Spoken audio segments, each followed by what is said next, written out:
Salam əziz müəllimlər. Bugünkü buraxılışımız metodika və pedaqogikaya həsr olunur.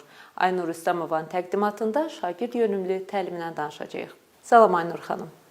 Aynur xanım, bugünkü mövzumuz şagird yönümlü təlimdir və ilk sualım belə olacaq ki, şagird yönümlü təlim nədir və müəllim yönümlü təlimdən şagird yönümlü təlimə keçid zərurəti nədən yaranıb? Təşəkkür edirəm suala görə. Mən də izləyicilərimizi salamlayıram və bu suala cavab vermək üçün biz 21-ci əsrin bacarıqlarından və müasir dövrün tələblərindən mütləq danışmalıyıq. Bildiyiniz kimi 21-ci əsr dinamika əsridir. Burada insanlara yumşaq bacarıqların formalaşdırılması, insanlarda müstəqil öyrənmə bacarıqlarının formalaşdırılması çox vacibdir. Bu nöqteyi nəzərdən belə bir zərurət yaranmışdır ki, müəllim yönümlü təlim, şagird yönümlü təlimlə əvəz edilsin deyə bilmərik, amma daha çox üstünlük şagird yönümlü təlimə verilsin. Şagird yönümlü təlim nədir? Şagird yönümlü təlim şagirdin öz maraqlarını, məktəbdə öyrəndiklərini və həyatda baş verənlərlə, həyatda gördükləri ilə əlaqələndirilməsinə xidmət edən bir təlim modelidir. Ümumiyyətlə, müəllim yönümlü və şagird yönümlü təlimin hər ikisində mərkəzdə şagird dayanır. Çünki istənilən halda müəllimin də, məktəbin də yetişdirdiyi, öyrətmək istədiyi şagirddir və məqsəd şagirdi cəmiyyət üçün, dövlət üçün yaxşı vətəndaş və yaxşı insan yetişdirməkdir. İstər müəllim mərkəzlidə, istər şagird mərkəzlidə məqsəd şagirdi yetişdirməkdir. Burada fərq müəllimin öyrətmə prosesindədir və eyni zamanda şagirdin öyrənmə prosesindədir. Müəllim mərkəzli və ya müəllim yönümlü təlim modelində biliklərin ötürülməsi müəllim tərəfindən baş verilir və biliklərin qədəri də müəllim tərəfindən müəyyənləşdirilir. Bilirsiniz ki, 21-ci əsr informasiya bolluğu əsridir və indiki dövrdə şagirdi informasiyadan məhdudlaşdırmaq və yaxud informasiyanı bir hissəyə qədər oxu, digəri artıq sənə aid deyil demək, bu qeyri-mümkün bir məsələdir. Texnologiya inkişaf edir, şagirdin informasiya əldə etmə imkanları çox genişdir və belə olan halda müəllimin də, məktəbin də boynuna düşən əsas məsələ şagirdə bu informasiyadan necə istifadə etməyi öyrətmək, informasiyanın hansının dəqiq və düzgün olduğunu müəyyənləşdirmək, tənqidi təfəkkürü inkişaf etdirərək meyar üzrə qiymətləndirmə aparmağı öyrətmək, bütün öyrəndiklərindən problem həll etmədə istifadə etmək, bir növ şagirdin, dövrün marağı və tələbi dəyişdiyinə görə, ona görə də indiki müasir dövrdə şagird yönümlü təlimin vacibliyi aktuallaşıb. Biz deyirikmi ki, müəllim yönümlü təlim doğru deyil və yaxud da ki, buna qətiyyən müraciət etmək olmaz. Xeyr, əsla bu belə deyil. Sadəcə yalnız müəllim yönümlü təlim modelindən istifadə etməklə gəncləri müasir dövrə, müasir həyata hazırlamaq çox böyük çətinlik yaradır. Şagird yönümlü təlimin əsas xüsusiyyətlərindən danışanda biz şagirdlərin aktiv öyrənməsindən mütləq şəkildə danışmalıyıq ki, bunun nəticəsi olaraq şagirdlərin dərsə cəlb olunması çox yüksək səviyyədə olur. Aktiv öyrənmə deyəndə biz nəyi nəzərdə tuturuq? Burada sadəcə şagirdlərin fəallığı deyil, yəni suala ilk cavab verən, informasiyanı ilk öyrənən yox, şagirdin özünün informasiyanı əldə etməsi nəzərdə tutulur. Yəni biz hamımız bilirik ki, informasiyanı ötürmək daha asandır, nəinki onu əldə etmək və ötürülən informasiyanı insan daha tez unudur, nəinki özünün öyrəndiyi informasiyanı. Belə olan halda əlbəttə ki, şagirdləri araşdırmaya yönəltmək, informasiya əldə etməyə yönəltmək, bu onların öyrənmə prosesini daha səmərəli, daha effektiv edir. Eyni zamanda bu onların marağına xidmət edəndə əlbəttə ki, şagirdlərin dərsə cəlb olunması da daha yüksək olur, çünki bu onların öz maraq dairəsindədir.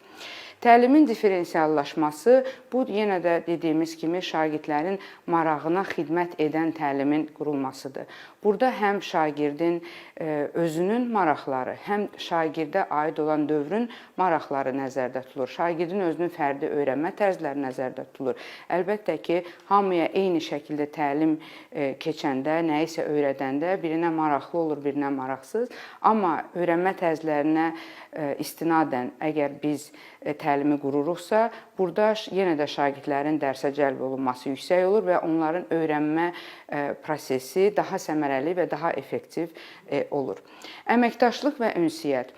Şagird yönümlü təlimin əsasında öyrənmə zamanı əməkdaşlığın qurulması əsas yer tutur və əməkdaşlıq zamanı isə düzgün ünsiyyətin formalaşması da üstünlük təşkil edir ki, bu şagirdlərin gələcək həyatları üçün, onların karyera qurmaları üçün çox vacib bacarıqlardan biridir ki, komandada işləmək, düzgün ünsiyyət qurmaq bu insana ən vacib bacarıqlardan biridir ki, məhz şagird yönümlü təlimdə bunu etmək mümkündür. Şagird yönümlü təlimdə müəllim şagirdi informasiya əldə etməyə, araşdırmaya yönəldərkən və bu informasiyadan müəyyən bir problemin həll edilməsində istifadə etməsinə təşviq edərkən şagirdlərdə tənqidi təfəkkür, problem həll etmə bacarıqları formalaşır ki, bildiyimiz kimi problem həll etmə ümumiyyətlə insan həyatının ən vacib bacarıqlarından biridir. Hansı informasiyadan harda istifadə etmək, harda hansı qərarı vermək, bu qərarın düzgünlüyündən əmin olmaq, qərarın məsuliyyətini daşımaq, bu məsələlər çox vacib həyati bacarıq məsələləridir. Və məhz şagird yönümlü təlimdə müxtəlif tapşırıqlar əsasında şagirdlərdə istər-istəməz bu bacarıqlar formalaşır. Müəllimin funksiyası şagird yönümlü təlimdə yönəldicidir. Bəzən belə yanlışlıqla belə bir münasibət ifadə olunur ki, əgər biz deyiriksə ki, şagird yönümlü təlimin mərkəzində şagird dayanırsa, o deməkdir ki, müəllimin funksiyası məhdudlaşıb, azalıb. Bu tamamilə yanlış bir yanaşmadır.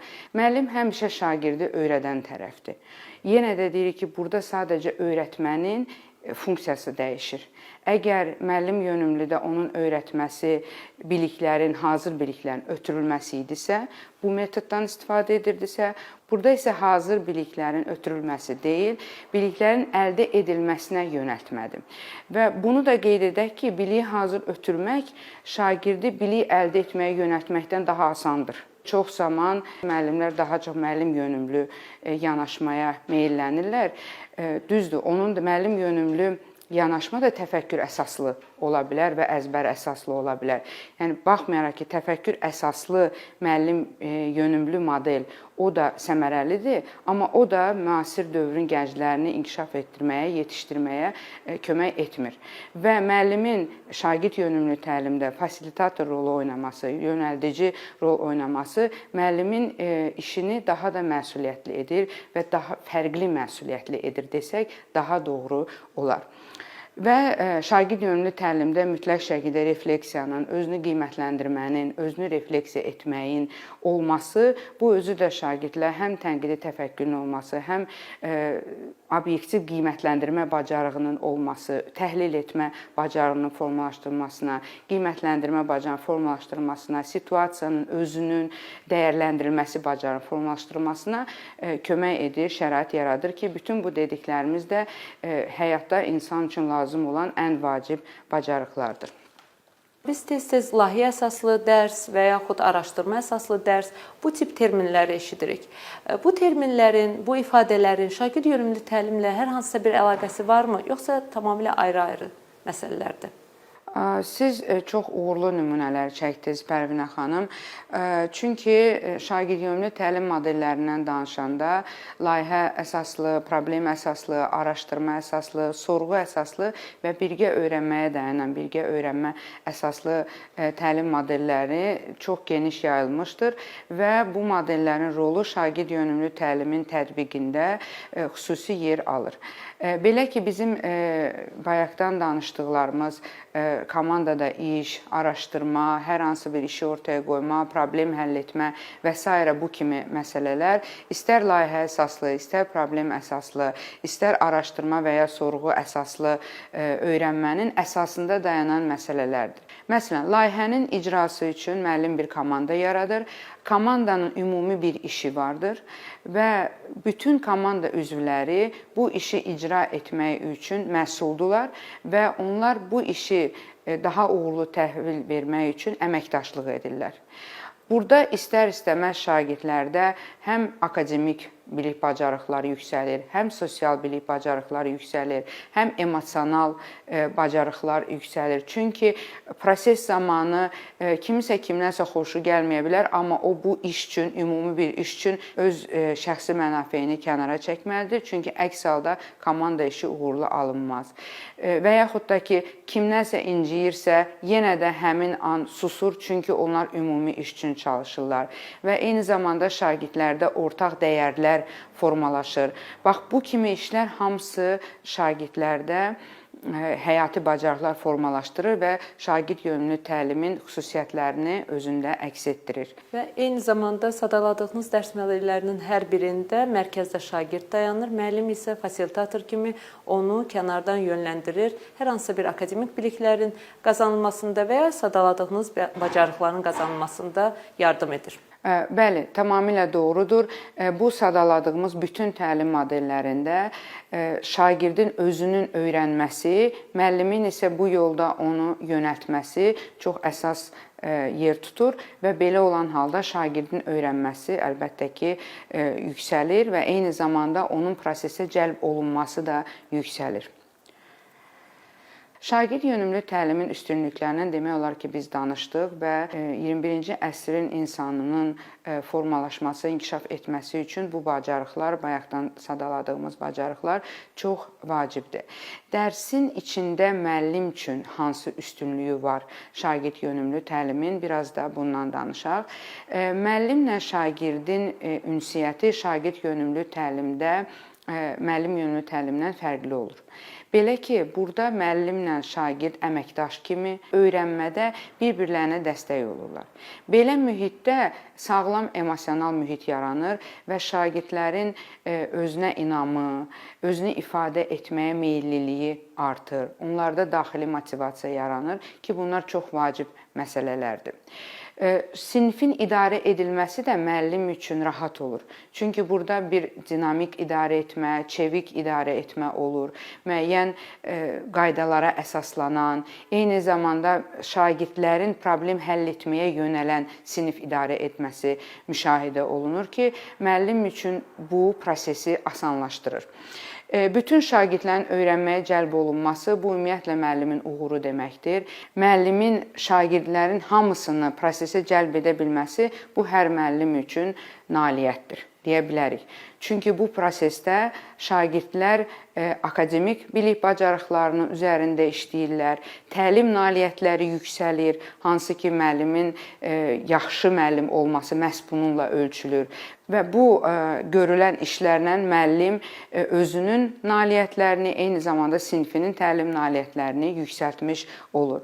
Eyni zamanda dərsdə fənlər arası və həyatla olan inteqrasiyanın yaradılması və şagirddə onun öyrəndiklərinin harda tətbiq edəcəyini bilməsi, yəni bunu açıq-aydın görməsi, bu özü də şagirddə dərsə daha çox maraq yaradır.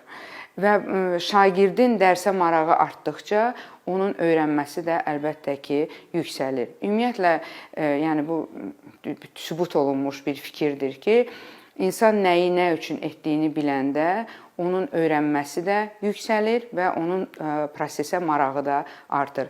Və şagird yönümlü təlimdə buna şərait yaratmaq çox rahatdır. Şagirdlərin dərsdə aktiv iştirakını təmin edən metodlardan əgər danışsaq, rahatlıqla deyə bilərik ki, interaktiv təlimin bütün metodlarını biz bura aid edə bilərik. Çünki interaktiv təlimin metodlarının hamısının mahiyyətində şagirdin özünün öyrənməsi, fikir bildirməsi, emosional olaraq düzgün ünsiyyət qurması və s. kimi məsələlər dayanır. İstər debat olsun, istər müzakirə olsun, istər sual-cavab olsun, qrup şəklində işləmək və yaxud cütlərlə işləmək, hansı formada olursa olsun, şagirdin bu metodlardan istifadə edərək öyrənməsi bu şagird üçün uğurlu nəticə ilə nəticələnir. Şagirdin təlim nailiyyəti yüksəlir, istər akademik nöqteyi nəzərdən, istər sosial-emosional nöqteyi nəzərdən onun uğurları olur. Bu da əlbəttə ki, hər bir müəllimin arzusu və istəyidir. Aynur xanım, müzakirələrdən və sual-cavabdan danışdınız. Müzakirə və sual-cavab deyəndə hansı məzmunlu müzakirə və ya sual-cavabdan söhbət gedir? Çox yaxşı sualdır. Biz tez-tez müşahidə edirik ki, müəllim məsəl üçün hər hansı bir mətni oxudur, fərq etməz bu hansı fəndə olursa olsun və mətnin içindəki informasiya ilə bağlı, məsələn, hadisələr nə vaxt cərəyan etdi, harda baş verdi və s. bu kimi sual-cavab aparır və bunu şagird yönümlü təlimin bir metodu hesab edir. Əslində isə bu belə deyil. Yəni, hər sual-cavab və ya hər müzakirə şagird yönümlü təlimin elementi olmaya bilər. Niyə görə? Çünki burada əsas məsələ verilən sualın mahiyyətindən asılıdır. Əgər biz şagirdə əzbər yönümlü suallar veririksə və yaxud faktoloji suallar veririksə və yaxud yalnız bu işi görürüksə, kənara çıxmadan, onun fikrini soruşmadan, onu düşünməyə sövq etmədən biz bu müzakirəni və ya sual-cavabı heç vaxt şagird yönümlü təlimin elementi hesab edə bilmərik. Ona görə əslində müəllimlərdən xahişimiz və gözləntimiz odur ki, sinifdə verdikləri sualları, şagirdlərə yönəltdikləri tapşırıqları mütləq şəkildə təfəkkürə nə dərəcədə yönəlik olduğunu ölçsünlər. Verilən sualların şagirdi nə qədər düşündürdüyünü ölçsünlər. Belə olan halda şagird yönümlü təlimin xüsusiyyəti özünü təsdiqləyəcək. Çünki əks halda bu müzakirə və sual-cavab sadəcə informasiyalar, mövcud informasiyaların şagirdin ötürülməsi və tamamilə doğrudur. Ötürülməsi və qəbul edilməsi kimi qiymətləndiriləcək ki, burada da şagirdin təfəkkürü inkişaf etmir, düşünməsi inkişaf etmir və biz deyə bilmərik ki, bu məqamda, bu tip sual-cavabda şagird yönümlü təlim reallaşır. Aynur xanım, şagird yönümlü təlim haqqında ətraflı informasiya verdiniz. Buna görə sizə təşəkkürümüzü bildiririk.